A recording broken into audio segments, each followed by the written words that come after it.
আসসালামু আলাইকুম। ওয়ালাইকুম আসসালাম। ভাবি কেমন আছেন? ভালো আছি, আপনি ভালো আছেন? আলহামদুলিল্লাহ। গাভী এখন মূলত কয়টা?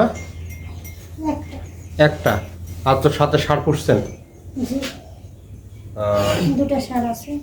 এ বছরটা তো বকন হয়েছে। জি, গতবার যখন ওই গাভীটি, এই লাল গাভীটি ডাকে এসেছিল তখন কাকে ডাকছিলেন? মোহনবাগি। কোন কোম্পানি বীজ ব্যবহার করেন বলতে পারবেন? এসিআই। এসিয়া। বাচ্চাটা কেমন পেয়েছেন?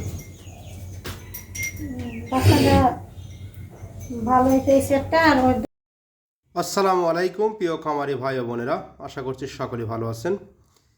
এই যে আমার হাতে সুন্দর একটি বাছুর, এটা এসেছে এসিআই সিমেন্ট ব্যবহার করা গাভী থেকে। আলহামদুলিল্লাহ, সুস্থ সবল একটি বাছুর পেয়েছেন। এই গাভীটি আপনাদের দেখাচ্ছি, একেবারে উষ্টপুষ্ট, দেখতে চমৎকার একটি বাছুর। বুল নাম্বার 023। ষাটটা নাম হচ্ছে হিরো। অসাধারণ বাছুর একটি খামারি লাভ করেছেন। আসলে এক বছরের ফসল খামারি যদি সেইভাবে বাছুর না পায়, সেখানে খামারি ক্ষতিগ্রস্ত হবে।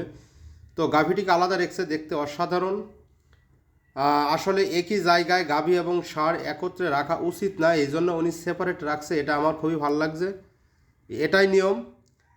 খামারির সাথে একটু কথা বললাম, উনি জানালেন একই গোয়াল ঘরে দুইটা ষাঁড় গরু আছে এবং এই গাভীটিও আছে। যেহেতু আমি সেপারেট করে রাখছি, যেহেতু দূরে রাখছি, আশা করি সমস্যা হওয়ার কথা না।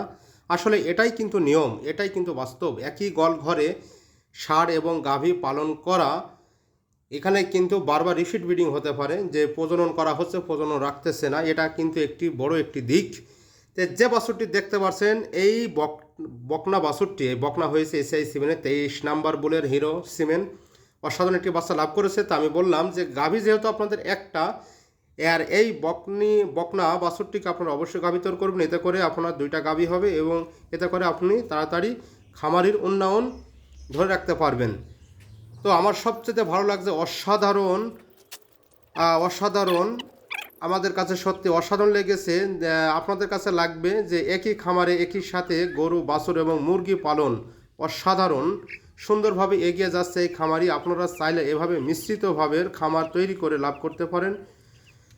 সকলকে ধন্যবাদ জানাই আমাদের ভিডিওটি দেখার জন্য। নতুন হলে লাইক, কমেন্ট, কোথা থেকে দেখছেন অবশ্যই জানাবেন, এবং নতুন হলে সাবস্ক্রাইব করে রাখবেন। ধন্যবাদ।